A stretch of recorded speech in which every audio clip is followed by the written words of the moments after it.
안녕하세요. 저는 40대 중반의 두 아이의 엄마로 살아가고 있는 평범한 여성이에요.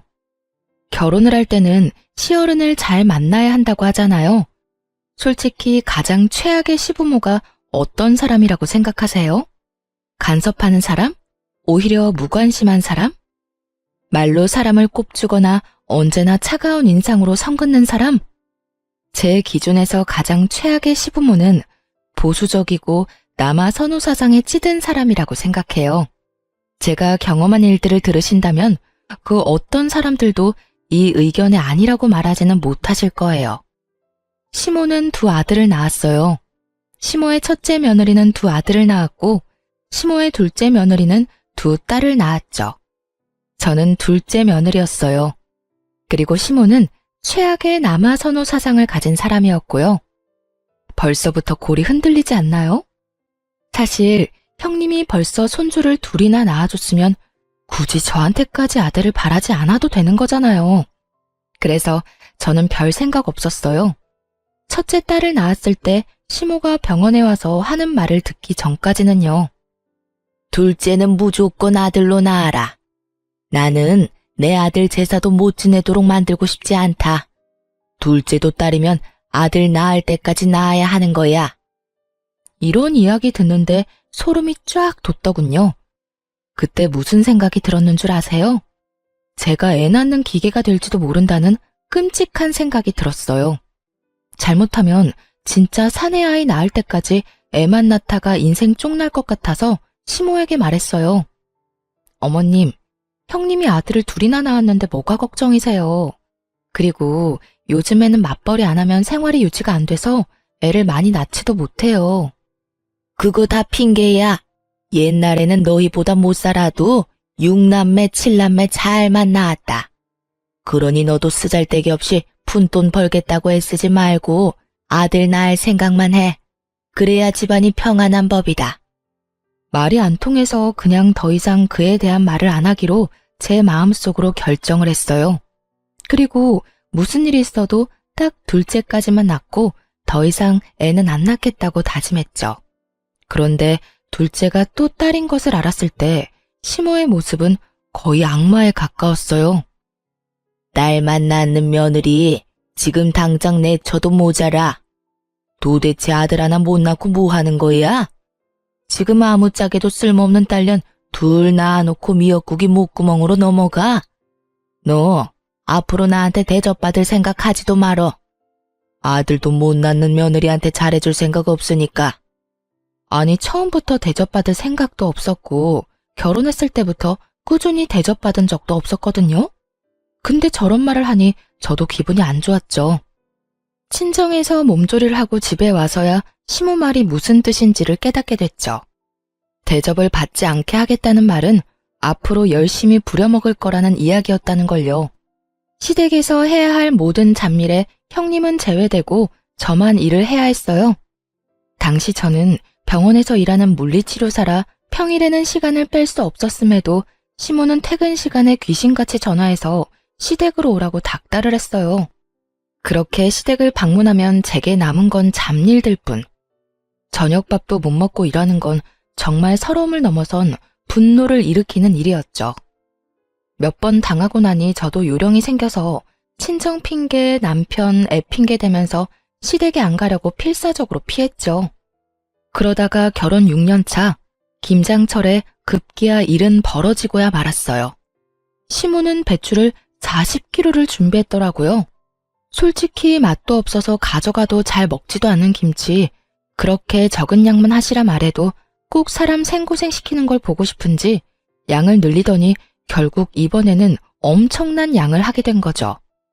16포기쯤 되니까 배추를 절이는 것도 일이더군요.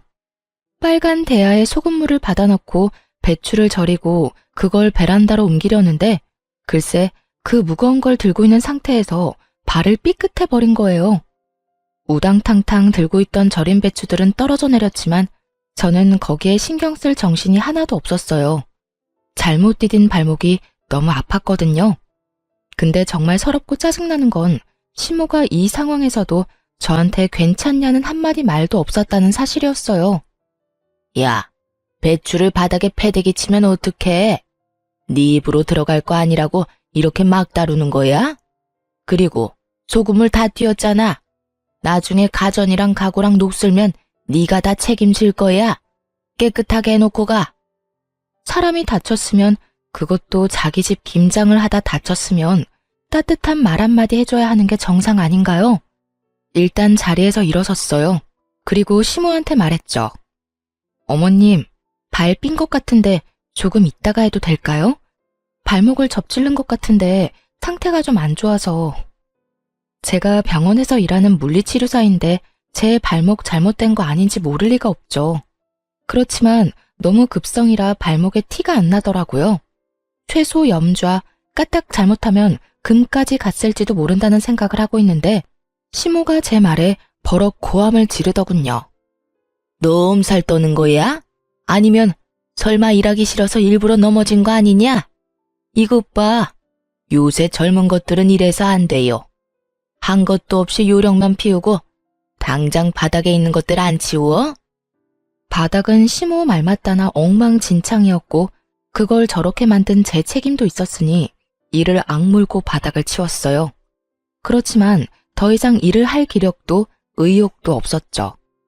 그런데 엎드려 있는데도 발목은 욱신욱신 미치도록 아파왔어요. 바닥을 걸레로 닦고 배추를 주워 담는 동안 무릎을 바닥에 대고 발목을 쫙 편 상태로 무릎으로 기어다니며 일을 한 터라 더 안 좋았어요.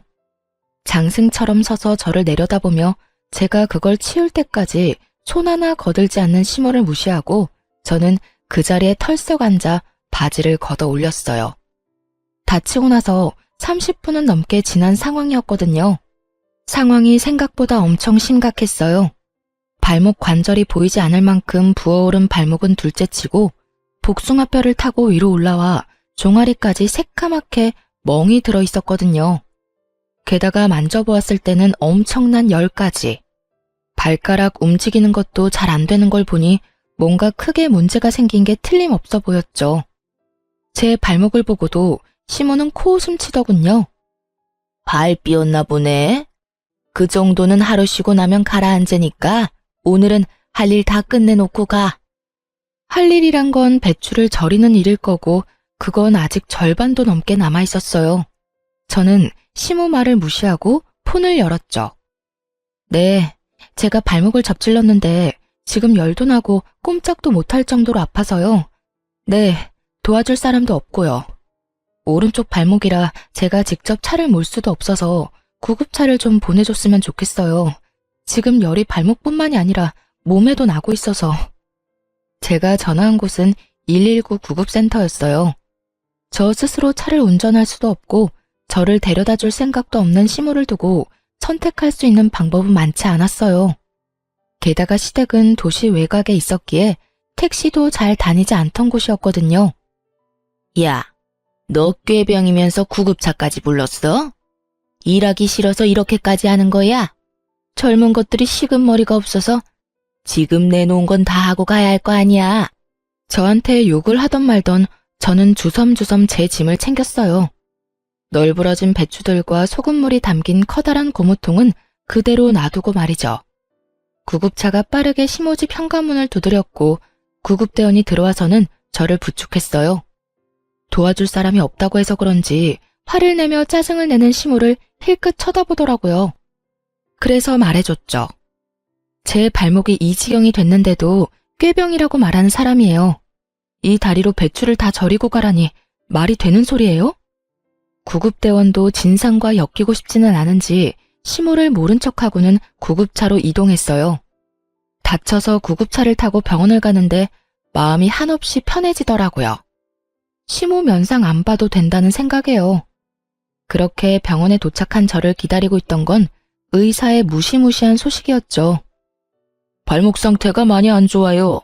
다쳤을 때 바로 병원을 오셨으면 이렇게 뼈가 어긋나지는 않았을 텐데요. 다치고 발 많이 쓰셨어요?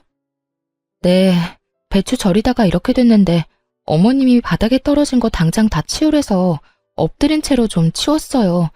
그래서 그런 것 같아요. 아이고, 고생 많으셨겠네요. 어쨌든 지금 수술은 필요합니다. 열어서 고정시켜서 핀 박아야 해요. 제발 실금 정도만 갖기를 바랬는데 결국은 골절 진단에 고정술을 해야 한다는 말을 들으니 그제야 화가 막 치밀어 오르더라고요. 제 직업이 병원에서 일하는 물리치료사인데 지금 이 발목 때문에 그 일도 제대로 못하게 될지도 모르잖아요. 적어도 2달 병원 신세 지는 건 당연해 보이는 발목을 보며 제가 한숨을 푹푹 내쉬고 있는데 전화통에는 불이 나더군요. 야, 너 왜 안 와? 병원에서 사진 찍고 볼 거 다 봤으면 와서 김장해야 할 거 아니야? 배추라도 다 절이고 가야지. 일하다 중간에 내빼는 게 어딨어? 너 이런 식이면 나도 너 가만 안 둬. 딸밖에 못 낳은 년이 시댁에서 일도 안 해? 그럼 내가 뭐하러 너를 며느리로 받아들였겠니? 본부는 다 해야지. 아프다고 안 하고 힘들어서 못하고 그런 게 우리 집에서 통할 거라고 생각해? 수술을 해야 한다는 말을 하고 이성적으로 이야기를 풀어보려는 저도 순식간에 분노 게이지가 찰 만큼 선을 확 넘는 발언에 저도 빽 성질을 냈어요. 사람이 아파서 병원에 와 있는데 어떻게 그런 말씀을 할 수가 있어요? 그리고 무슨 일만 있으면 저한테 딸밖에 못 낳은 년이라면서 뭐라고 하시는데 그런 어머님도 딸이에요. 한가족 된 사람 가슴으로 품어줘도 모자랄 판에 그거 하나로 이렇게 사람 하나 괴롭히니까 기분 좋아요? 누가 들어도 당연한 제 말에 화가 나는지 시모가 전화를 뚝 끊더군요. 그리고 얼마 지나지 않아 남편에게 전화가 왔어요. 야근을 한다며 늦게 들어올 거라고 했던 남편인데 갑자기 전화를 하니 눈치가 딱 오더군요. 시모가 남편에게 무슨 말을 했구나 하고요. 전화를 받으니 남편의 고성이 날아오더군요. 저희 남편은 다 좋았는데 이거 하나가 단점이었거든요. 평상시에는 무슨 일이 있어도 무덤덤한 사람이 시모가 무슨 말만 하면 앞뒤 안 가리고 저한테 성질부터 내고 보는 거요. 시모가 얼마나 아들을 아꼈으면 시모 말이라면 똥으로 매주를 쓴데도 믿을 사람으로 큰 거예요. 야, 너 집 난장판으로 해놓고 갔다는 거 사실이야? 엄마가 전화 와서 나한테 하소연을 다 하더라. 도대체 무슨 생각으로 그런 짓을 한 건데? 아, 일도 바빠 죽겠는데 좀 잘하자. 엄마 비 맞추는 것도 며느리 할 일이잖아. 야, 내가 그 비 맞춰주다가 발목 수술까지 하게 됐는데 무슨 헛소리야. 너 나한테 그딴 거 시키려고 결혼하자고 했어? 아니면 딸 둘 낳고 나니까 너도 내가 하찮아 보여? 내가 너희 집 하녀냐고. 친놈이? 아, 바락바락 화를 내는데 발목이 엄청 쑤셔오더라고요. 흥분하니까 통증이 더 심해지는 것 같아서 저는 옆에 서 있는 간호사를 잠깐 불렀어요. 그리고 제 전화기를 넘겨주며 간호사에게 부탁했어요.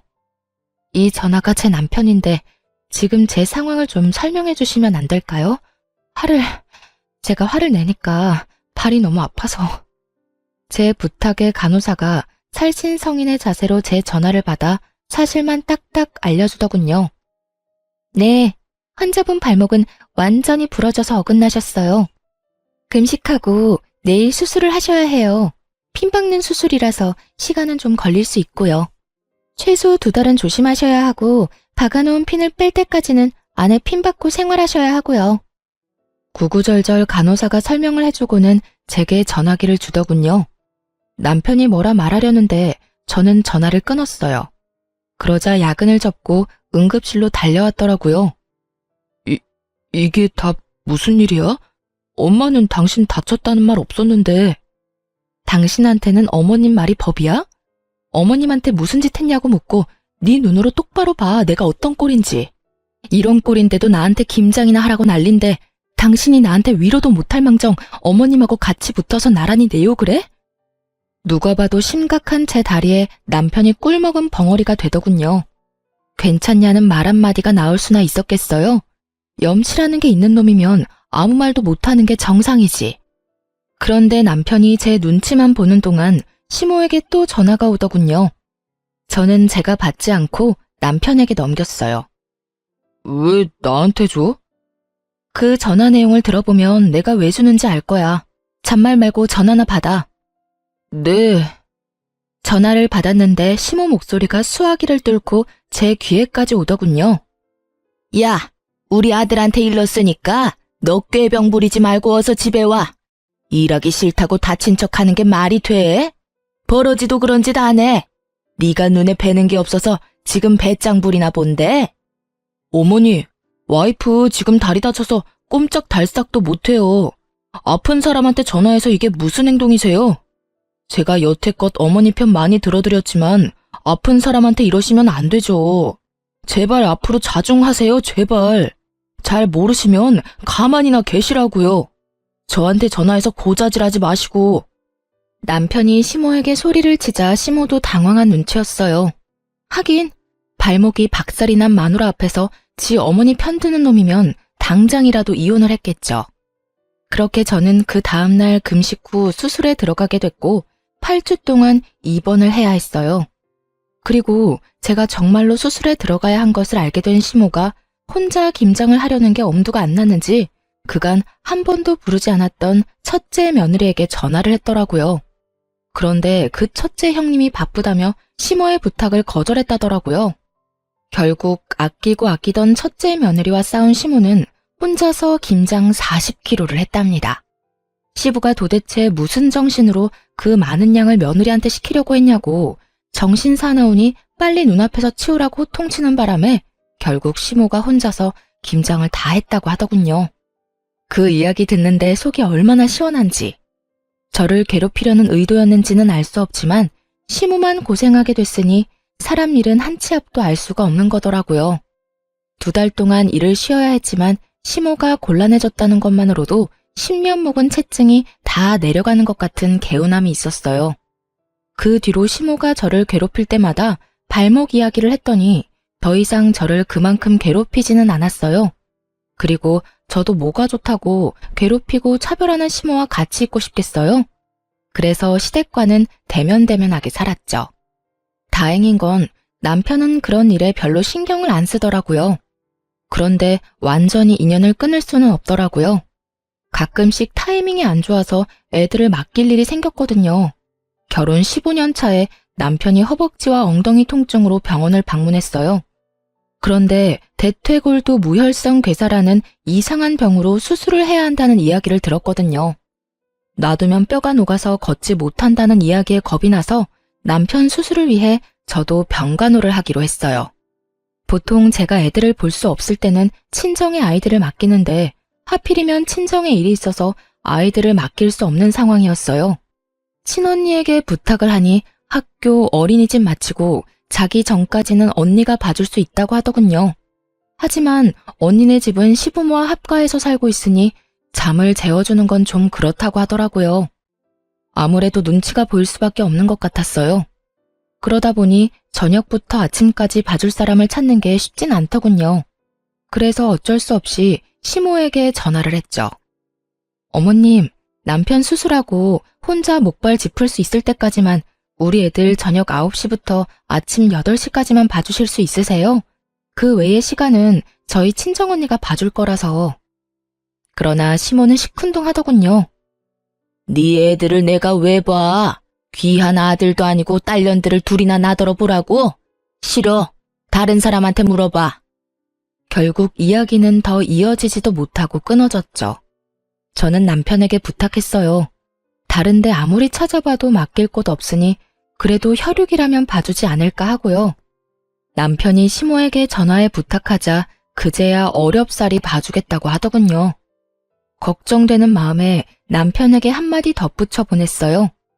그냥 애들 아침밥만 주고 저녁에 잠만 재워주면 된다고요. 다른 거 다 제 언니가 해줄 거라고. 그렇게 일주일 동안 애들이 시모와 제 언니 집을 왔다 갔다 하며 생활하게 됐어요. 걱정이 안 되는 건 아니었지만 언니가 애들을 잘 봐줄 거라고 생각하고 저도 남편 병간호를 했어요. 그런데 애들을 시모와 언니에게 맡긴 지 4일째 되는 날, 친정언니가 전화를 했어요. 김서방 간병하느라 바쁘지? 다른 게 아니라 내가 이런 말 하기는 좀 조심스럽기는 한데 아무리 생각해도 아닌 것 같아서 연락했어. 조심스럽게 말하는 언니 때문에 저도 덩달아 조심스럽게 물었죠. 무슨 일 때문에 그래? 애들 때문에 많이 힘들어? 아님 혹시 무슨 일이라도 생겼어? 애들을 못 봐준다는 말을 할까봐 전전긍긍하는 제게 언니가 던진 말은 충격에 가까운 고발이었어요. 너희 애들 지금 4일째 아침밥도 못 먹었대. 게다가 저녁에도 할머니가 청소며 빨래며 온통 일만 시키느라 숙제도 못하고 올 때마다 애들이 걸신 들린 것처럼 먹어. 너희 시어머니 문제 있는 거 아니야? 뭐? 아침밥을 안 먹었다고? 꼴랑 11, 7살밖에 되지 않는 아이들이었어요. 영양을 충분히 섭취해야 할 시기에 아침밥을 안 먹였다는 이야기에 충격을 받은 제가 되물었죠. 그래, 애들이 저녁마다 너네 시댁에 가기 싫어서 울음바다야. 어린애들한테 자기가 어지럽힌 거 치우게 하는 것까지는 나도 이해해. 하지만 애들한테 할 말 못할 말까지 다 하는 건 좀 아니지 않니? 첫째는 이제 말도 다 알아듣고 분위기도 다 읽을 줄 아는데 들어보니까 거기 맡겨서 될 일이 아니야. 아니, 애한테 너는 딸이라서 쓸모없다는 말을 왜 하신 거야? 그러면서 너희 엄마가 너희 버리고 갈 거라는 말도 안 되는 말까지 하지 않나? 진짜 문제 있는 거 아니니? 그 이야기를 듣는데 속 안에서 천불이 나는 기분이 들었어요. 제가 원한 건 잠자리와 아침 식사뿐이었는데 시모는 그 시간 내내 애들을 괴롭히고 밥도 안 먹인 데다가 엄마 욕, 애들이 듣지 않아도 될 말들까지 생각 없이 짓거린 거예요. 조용한 제가 얼마나 화났는지 눈치챈 언니가 슬쩍 저한테 그러더라고요. 나도 눈치는 좀 보이는데 거기보다는 여기가 훨씬 괜찮은 것 같으니까 남은 며칠간은 우리 집에서 재우고 학교 보내고 할게. 예, 너희 그거 어떻게 좀 해야 한다. 딸들은 빨라. 상처도 얼마나 잘 받는데. 그런 이야기 들으면 얼마나 서럽겠니? 그것도 친할머니인데 진짜 너무하잖아. 애들 불쌍해서 진짜. 그 이야기를 듣는데 부들부들 떨리더라고요. 아무리 손녀딸 싫다고 말했어도 재우고 아침밥 먹이는 정도는 해줄 거라고 생각했어요. 핏줄이니까. 언니 전화를 끊고 나와서 시모에게 전화를 했어요. 어머님, 혹시 애들 아침밥 내내 굶겨서 보내셨어요? 누가 그래? 첫째 그게 그러든? 그놈의 계집애 입도 싸지. 제 엄마 닮아서 야가 빠졌네. 며칠 밥 안 먹는다고 안 죽는다. 그리고 일찍 못 일어난 걔들 탓이지 내 탓이냐? 애들을 어떻게 교육하길래 늦잠을 자도록 만들어? 애들이 늦잠 자는 게 뭐가 그렇게 화가 나실 일이에요. 깨워서 밥 먹이면 되죠. 제가 애들 하루 종일 봐달라고 한 것도 아니고 아침밥 먹여서 학교만 보내달라는 게 그렇게 어려우셨어요? 정말 너무하시는 거 아니냐고요. 그러면 네 새끼 네가 키워야지 왜 나한테 맡겨? 네가 뭘 잘했다고 지금 나한테 큰 소리를 쳐? 남편 병수발 든다고 지금 나한테 생색 내려나 본데 그건 당연한 일이야. 병수발 들면서 애들 보는 것도 당연히 네가 해야 할 일이고 어디서 배워먹지도 못한 것이 소리만 요란하지. 시모와 이대로 이야기하다가는 진짜 할 말 못할 말 다 할 것 같아서 남편에게 이야기하려고 전화는 일단 끊었어요. 그리고 남편에게 말했죠. 여보, 어머님 너무하신 거 아니야? 애들 밥도 안 먹이고 학교 보내셨대. 어떻게 그러실 수가 있어. 형님네 아들이었어 봐. 고기 반찬에 원하는 거 다 해주면서 먹여주셨을걸? 당신이 어머님한테 이야기 좀 해봐. 우리 애들 불쌍하지도 않아? 제가 남편에게 그렇게 이야기했는데 남편은 더 어이없는 말을 하더군요. 애들이 밥 좀 안 먹을 수도 있지. 그리고 잠 많은 애들 늦게 일어나면 그냥 보낼 수도 있고. 왜 이렇게 예민하게 굴어? 당신이 직접 맡긴 거면 그냥 어머니 믿고 놔둬.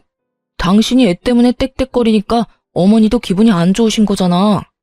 제발 조용히 좀 넘어가자, 응? 어차피 며칠만 참으면 다시 집에 데려올 건데 맡길 곳도 없는데 어쩌려고.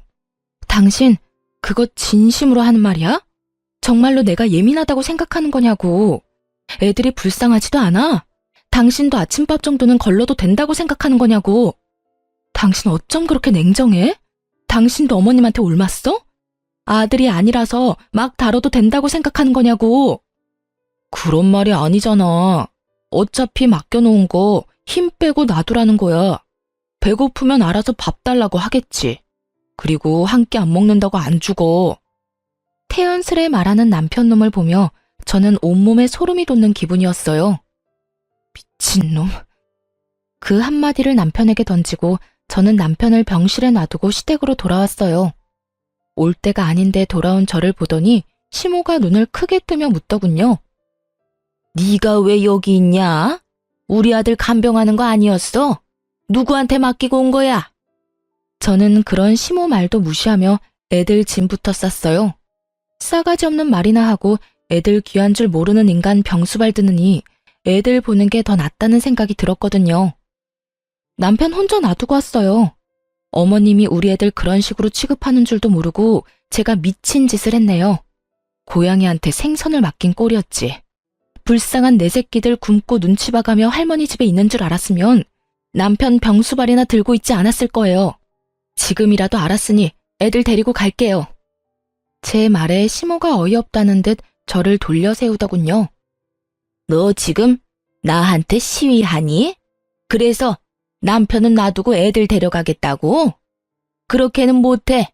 내 새끼 아픈데 어딜 가려고? 저는 시모 손을 탁 내쳤어요. 네 새끼 네가 키우라면서요. 남 손에 맡기지 말라면서요. 그러면 어머님 새끼도 어머님이 키우세요. 아픈데 잠이 오겠어요? 아침밥 굶은 것만 봐도 속이 다 뒤집어지는데 남의 손에 왜 맡겨요? 어머님이 가서 씻겨주고 닦여주면서 수발이나 드세요. 나는 내 새끼들 키울 테니까. 뭐? 야, 너 진짜로 병원 안 가? 우리 아들 보러 안 가는 거야? 시모는 제 뒤를 쫓아나오면서 자꾸만 저를 붙잡으려고 하더군요. 확 뒤돌아선 제가 시모에게 경고했어요. 안 가요. 내 새끼들 배 곱는 거보다는 안 힘드니까 오늘부터는 어머님이 아들 병간호하세요. 그렇게 애들 데리고 집에 돌아온 저는 미안하고 서러운 마음에 애들 붙잡고 눈물만 흘렸어요. 울지 말아야지 하는데도 미안한 마음만 들잖아요.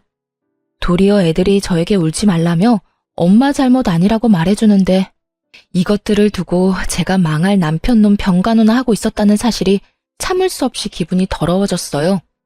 그런데 저녁까지 제가 돌아오지 않으니 남편놈한테 전화가 왔더군요. 당신 뭐 하는데 오지를 않아? 미쳤어? 환자 놔두고 뭐 하자는 건데? 내가 아까 이야기했지. 나 도저히 어머님한테 애들 못 맡기겠으니까 내가 직접 애들 볼게. 당신 병간호는 어머님이 해주실 거야. 네 새끼 네가 키우라는데 그럼 내가 키워야지 누가 키워? 당신은 어머님 자식이잖아. 그러니까 어머님한테 병간호 받아. 난 안 갈 거니까. 당신 정신 나갔어? 어머니하고 그런 걸로 싸우자면 어쩌자는 건데? 어머님이 애들 굶겼다고 일주일 내내 굶기는 게 할머니가 손녀들한테 할 짓이야? 어머님도 나쁘지만 당신도 나빠. 애들이 굶는다는데 뭐? 너 같은 걸 남편이라고 데리고 산 내가 병신이지. 자식들 밥 굶기고 할머니한테 눈치 보게 만들면서까지 너하고 살고 싶은 생각 없어. 세상 천지에 배 터지게 먹여주는 할머니는 봤어도 애들 밥 안 주는 할머니는 처음 봐. 게다가 애들한테 무슨 말 했는지 알고는 있어? 애들한테 너희가 딸이라서 쓸모가 없단다. 너희가 딸이라서 너희 엄마가 너희 버리고 간단다. 이런 말을 했다는 것도 믿기지를 않아. 내가 왜 이런 소리 내 자식들한테 듣도록 만들어야 하냐고. 대답 좀 해봐, 이 나쁜 놈아. 뭐? 어머니가 애들한테 그런 소리를 했다고? 당신이 잘못 들었겠지. 손녀들한테 그런 소리를 했을 리가 없잖아. 물어봐, 직접. 시모가 남편 옆에 있었는지 남편이 시모에게 따지듯 묻는 소리가 들렸어요. 그랬더니 시모가 당당하게 답하더군요. 왜 그걸 나한테 따지니? 네 마누라가 딸만 낳은 게 내 탓이야? 그럼 아들을 낳았으면 될 거 아니냐? 그런 말 좀 했기로써니 뭐가 그렇게 잘못된 일이야? 나 어릴 적에는 그것보다 더한 말도 듣고 자랐어. 너 없어도 우리 집 잘만 돌아가. 첫째 며느리가 다 잘해줄 거다. 그러니 나갔으면 그냥 그대로 애새끼들 데리고 나가. 다시 이 집에 돌아올 생각 말고. 얼굴 안 보니까 속이 시원하네. 저는 시모 말에 코웃음 쳤어요. 김장하러 오라고 부탁한 것도 거절당했다면서 잘하기는. 착각은 자유지. 그리고 우리 이혼하자. 난 이런 집안에서 못 살아. 여보, 잠깐만. 남편이 뭐라 말하던지 말던지 전화 끊고 이혼 소송 시작했어요. 그런데 며칠 아들 자식 간병일 해보더니 힘들었는지 시모가 전화와서는 저더러 어이없는 말을 하더군요. 이혼 기간 중에도 네가 우리 아들 안 사람이고 내 며느리다. 그러니 네 남편 병간호하러 들어와. 어디 며느리가 시어머니한테 일을 다 맡겨놔? 이혼하기 전까지는 네가 이 일 다 해야 하는 거야. 갑자기 전화와서 무슨 말도 안 되는 소리 하세요. 남남 되려고 이혼 소송하는 중이잖아요. 그리고 전 제 새끼 키우느라 바쁘니까 어머님은 어머님 아들 잘 키우세요. 저번에 저한테 그렇게 말씀하셨죠? 자기가 꺼낸 말 정도는 지켜주시죠. 전화해놓고 본전도 못 찾은 시모는 씩씩거리며 저한테 따지더라고요. 너 정말 이렇게까지 해야겠어? 네 딸들한테 고작 그딴 말 했다고 나한테 이러는 거면 너 실수하는 거야. 시어머니가 딸보다 아들 더 원할 수도 있지. 어디서 속 좁게 이런 식으로 사람을 골탕 먹이려고 들어? 그러니까요. 앞으로도 평생 그렇게 사실 거죠? 그러니까 이혼하는 거라고요. 저는 그런 곳에서 내 새끼 키우면서 못 살아요. 억만금을 줘도 그런 곳에서 살고 싶지 않은데 볼 것도 없는 집안 뭐하러 듣기 싫은 소리 들어가며 살아요? 이참에 우리 헤어지고 각자 갈 길 가요. 이런 식으로 연락하지도 마시고요.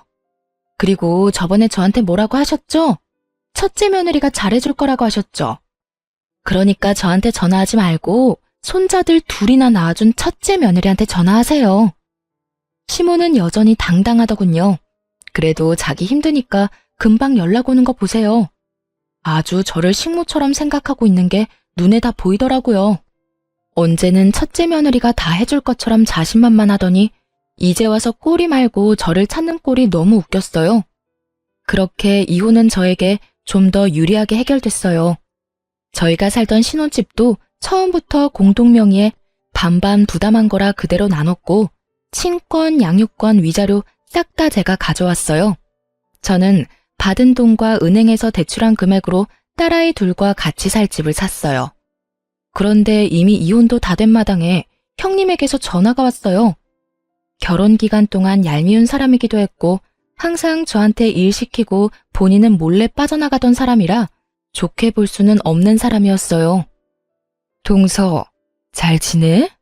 아휴, 나 동서네가 이혼하고 나서부터 어머님한테 끌려다니느라 힘들어 죽겠어. 이혼하니까 많이 편하지? 어쩐 일로 전화하셨어요? 동서는 도련님이랑 다시 잘해볼 생각은 아예 없어? 이제 막 이혼한 사람에게 이런 걸 물어보는 형님에게서 뭔가 머뭇거리는 느낌이 들었어요. 왜 그런 걸 물어보세요? 이혼한 동서한테 이런 말 꺼내기도 민망하긴 한데 아버님이 얼마 전에 쓰러지셨거든. 그래서 어머님이 나한테 합가해서 아버님 수발을 같이 들자고 하는 거야. 근데 동서도 잘 알잖아. 나는 그런 일 여태 해본 적도 없고 바쁘기도 많이 바빠서. 인간이 이렇게 비양심적이어도 되나요? 어떻게 이혼한 동서에게 시부 수발을 들기 위해 이혼을 다시 생각해보라는 말을 할 수가 있는지 이해가 전혀 안 갔어요. 죄송한데 저는 생각 없어요. 싫어서 이혼한 거고 이혼 서류에 잉크도 아직 덜 말랐어요. 그리고 무엇보다 그 집안 저는 두 번 다시 가고 싶지 않아요. 형님은 아들을 둘이나 낳아서 여태껏 시어머니 등살에서 잘 피해 다니셨죠? 저는 그 잔소리, 악담 모두 맨몸으로 다 받았어요. 그쪽으로는 머리도 두고 싶지 않은 게 제 마음이에요. 시아버지 그렇게 되신 건 안타깝지만 그건 이제 가족들이 상의해야 할 문제지 생판 남인 저한테 이야기해서 될 건 아니라고 생각해요. 차갑고 냉정하게 딱 잘라 말하고 나니 형님도 당황했는지 급하게 전화를 끊었어요. 그리고 나중에야 그 집안 소식을 들을 수 있었어요. 정말 웃겼던 게 그렇게 믿고 의지하려던 첫째 며느리는 시모 요구에 거절한 것도 모자라 아주버님을 들들 볶았던 모양이에요. 아주버님이 시모를 찾아와서는 시모에게 미쳤냐고 진짜 노망난 거 아니냐고 악담을 퍼부었답니다. 동생처럼 자기도 호래비 만들 작정이냐며 합가해서 마누라랑 헤어지면 어머니가 책임질 거냐고 이럴 거면 인연 끊고 지내자면서 아주 집안을 풍비박산으로 만들어 놓고 가셨다더군요. 그 와중에 전 남편은 심호 간병을 받아 무사히 퇴원했으면서 집에 오자마자 짐 다 챙겨서 아픈 시부와 심호 놔두고 그대로 집을 나갔다고 하더라고요. 입이 불어터져라 아들 사랑, 손주 사랑을 외치던 심호였건만 심호를 위해 시부를 함께 수발 들어줄 사람은 없던 모양이에요. 결국 심호는 두 아들과도 연이 끊기고 며느리에게도 대차게 까여서 혼자 시부 수발을 들었다고 하더군요. 제가 들은 소식은 딱 거기까지였어요. 솔직히 여기까지 듣고도 정말 고소하더군요. 저 내치고 잘 살 것처럼 기세등등하더니 결국 보세요. 완전 버림받고 혼자 남겨졌잖아요. 그러니 사람이 마음을 곱게 써야 하는 법이에요. 그렇게 저는 그 사람들을 잊고 제 일에 집중하게 됐어요. 아이들을 보기 위해 시간 조율이 좋았던 요양병원에 취직하게 됐죠. 시내와 가깝지는 않았지만 규모가 있는 요양병원이다 보니 멀리서도 찾아오는 분들도 많았던 곳이었어요. 그런데 하루는 제가 치료하는 어르신이 잔뜩 인상을 찌푸린 채로 컨디션이 완전 엉망이 돼서 오셨더라고요. 어르신, 오늘따라 몸 상태가 별로 안 좋네요. 어제 잠 못 주무셨어요? 아유, 선생, 말도 마. 같은 방에 웬 할망구가 하나 왔는데 얼마나 화가 많은지 무슨 말만 하면 난리쳐서 내가 며칠째 잠도 제대로 못 잤어. 병원에 입원하다 보면 아무래도 단체 생활이다 보니 원하는 사람하고만 같이 있을 순 없어요.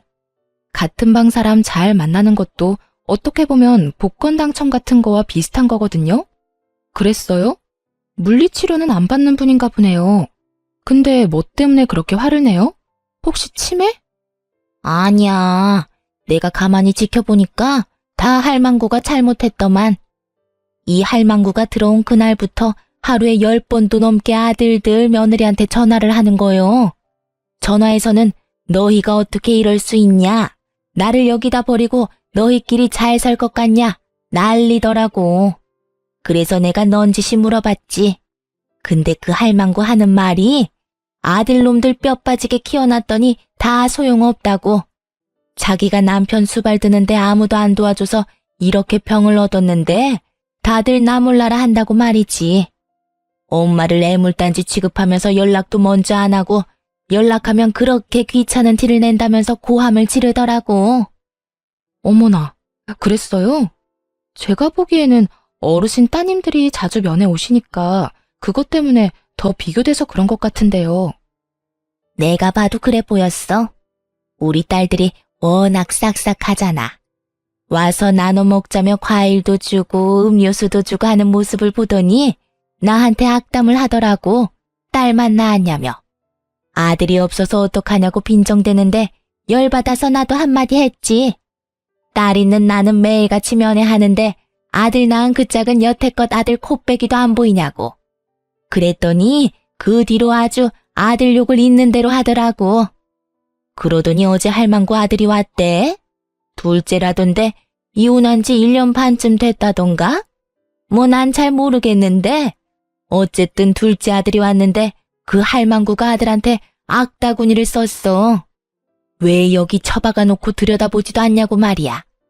그랬더니 아들놈 하는 말이 기가 막히더만.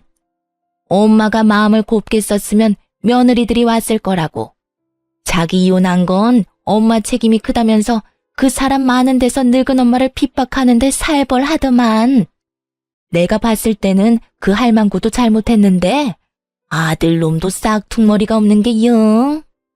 어르신에게 이야기를 들을수록 뭔가 모르게 묘하게 익숙한 느낌이었어요. 그래서 그분이랑 싸우느라 잠을 못 주무신 거예요? 아니, 그 할망구가 여기 오고 나서부터 약간 치매기가 왔거든? 그놈의 핸드폰만 붙들고 내내 전화를 하니까 어제 아들이 왔는데 그런 소리를 하고 갔으니 이 할망구도 정신을 놔버렸는지 어쩌녕 내내 불도 안 들어오는 전화통 붙들고 아들 이름인지 뭔지 누구야 누구야 불러대면서 온 방의 사람들 잠도 못 자도록 하고. 아휴, 밤에 잠도 안 자, 낮에도 안 자. 기운은 어찌나 좋은지 목소리만 커서. 내가 그래서 잠을 못 잤어. 오늘도 내가 걱정이야. 그 할망구 잠 안 자고 또 고함 지를까봐. 며칠 만에 헬쑥해진 어르신을 보니 궁금증이 치솟더군요. 그래서 시모 이름을 검색해봤어요. 제 어르신 방에 얼마 전에 들어온 사람 이름이 시모 이름과 같더라고요. 그리고 주소도 시댁 주소가 맞았고요. 보호자 이름도 전 남편 이름인 거 확인했어요. 우연도 이런 우연이 없었어요. 그 많은 요양원 노인병원 중에 제가 있는 곳으로 오다니. 그렇게 잘 살 것처럼 굴더니 결국은 두 아들 모두에게 버림받고 홀로 노인병원에서 면회도 없이 있는 거 보니 자식을 시모처럼 키우면 안 되겠다 하는 생각이 들었죠. 시모가 손녀들한테는 못되게 굴었어도 아들, 손자들한테는 잘했거든요. 그런데도 보세요. 결국 아픈 시모 병실에 면회 오는 사람이라고는 아무도 없다는 거죠. 저도 병원에 있으면서 보는 게 있잖아요. 마음씨 곱고 자식들, 며느리들한테 따뜻하게 대해주신 어른들은 자식, 며느리 할 것 없이 자주 와요. 받은 만큼 돌려주고 싶은 게 사람의 마음이거든요. 그런 어른들은 복 받았다고 말하기도 하는데 사실 자신이 한 만큼 돌아온 거죠. 말년이 쓸쓸한 게 왜 보기 힘든 거냐면 그 쓸쓸함 속에 내가 걸어온 길이 있기 때문이라고 제가 모시는 어르신 한 분이 그러더군요. 그쯤 되면 다들 그렇게 인생에 통달하시곤 해요. 그러니 시모의 이런 상황이 제게는 참 착잡했어요. 저를 괴롭히고 제 어린 두 딸을 괴롭혔으니 이런 꼴 당해도 싸다고 말하고 싶지만 그렇게 애지중지하던 아들과 손주들에게까지 손절당한 거 보면 왜 그렇게 사셨나 싶기도 하고요. 자기 인생 남이 살아주는 거 아니니 더 열심히 남들과 좋은 인연 맺고 살아야 하는데 왜 저한테 그렇게 못되게 굴었는지 사실 지금도 이해는 안 가요. 솔직히 이해하고 싶은 마음도 없고요. 그저 자기가 살아온 대로 받고 있구나 싶은 생각이 들었어요. 시모에게 측은한 마음을 갖기엔 제가 당한 게 너무 많아서 그런 마음이 들지도 않더라고요. 그저 제 자식들은 시모가 키운 자식들처럼 키우지는 말자고 다짐했어요. 그 뒤로도 시모와 모르는 사람인 척 지내고 싶었는데 전 남편이 입원비 문의하러 병원 왔다가 1층 원무과에 들른 저와 마주치게 됐어요. 전 남편이 결혼했을 때도 보여주지 않던 아주 살가운 표정으로 제게 말을 걸더군요. 당신 여기서 일하고 있었어? 잘 됐네. 우리 어머니 여기서 치료받고 계시거든. 당신이 있으니까 그래도 마음이 든든하네. 이혼했더라도 애들 할머니잖아. 문제 안 생기도록 당신이 잘 챙겨줘. 끝까지 이기적인 인간이더군요. 그리고 웃겼어요. 이혼한 전 와이프한테 어머니를 부탁한다니. 염치가 없어도 이렇게 없을 수가. 예전이나 지금이나 양심 없는 건 똑같네? 내가 왜 당신 어머니한테 차별 대우해줘야 해? 물리치료 받지도 않고 나랑 접점 하나 없는 사람이거든? 내가 왜 그렇게 해줘야 하는지 이해가 안 가네. 잘 챙기고 싶으면 당신이 챙겨. 당신 어머니잖아. 이혼한 마누라한테 그런 거 부탁하고 싶어? 얼굴이 얼마나 두꺼우면 그런 걸 부탁해? 그리고 나 만나는 사람 있거든? 함부로 오해받고 싶지 않으니까 당신도 당신 가족들도 처신 잘해줘. 이딴 식으로 악연을 인연인 것처럼 만들지 말라고. 만나는 사람이 없었지만 거짓말했어요. 이 인간이 병원에 소문이라도 퍼뜨릴까봐 걱정도 됐으니까요. 뭐 여차하면 퇴사하고 다른 직장 찾아도 되는 거긴 했는데 그건 귀찮고 손도 많이 가는 데다가 결정적으로 제가 피해야 하는 게 너무 싫었거든요. 피하려면 지들이 피해야지 제가 왜 피하나요? 괴롭힌 인간들은 그쪽이고 저는 괴롭힘 당한 사람인데 제가 이악 물고 말했더니 전 남편도 가볍게 이야기할 만한 상황이 아니라는 걸 깨달았는지 아니면 자존심이 상했는지 며칠 뒤에 퇴원을 하고 나갔더군요. 무슨 이유에서였든 더 이상 엮이지 않게 돼서 저로서는 한시름 놓는 상황이 되긴 했어요. 그리고 여담이지만 딸애들은 제가 이혼한 그날부터 아빠를 찾지 않더라고요. 남편이 그리 좋은 아빠가 아니라는 것도 애들 반응을 보며 알았죠. 만약 애들한테 잘해줬다면 애들이 아빠와 헤어지는 걸 무덤덤하게 받아들이지는 않았을 테니까요. 그래도 제 이혼을 이해해주고 저를 도와 집안일도 해주고 있는 기특한 아이들을 보면 몸은 힘들지만 마음만은 가벼운 기분이 들어요. 이 아이들을 위해서라도 좀 더 열심히 살아야겠다는 다짐을 매일같이 하게 되네요. 그래도 가끔 전 남편과 시모가 생각날 때가 있어서 이렇게 사연글을 써보게 됐어요. 이렇게 하나하나 다 토해내고 나니 마음이 한결 가벼운 기분이 드네요. 그리 즐거운 일들은 아니었지만 이렇게 꺼내서 한풀이 하듯 다른 사람들과 나누고 나니 그간의 응어리가 조금씩 풀어지는 것 같네요. 그럼 지금까지 제 사연 들어주셔서 감사합니다. 좋은 하루 되세요.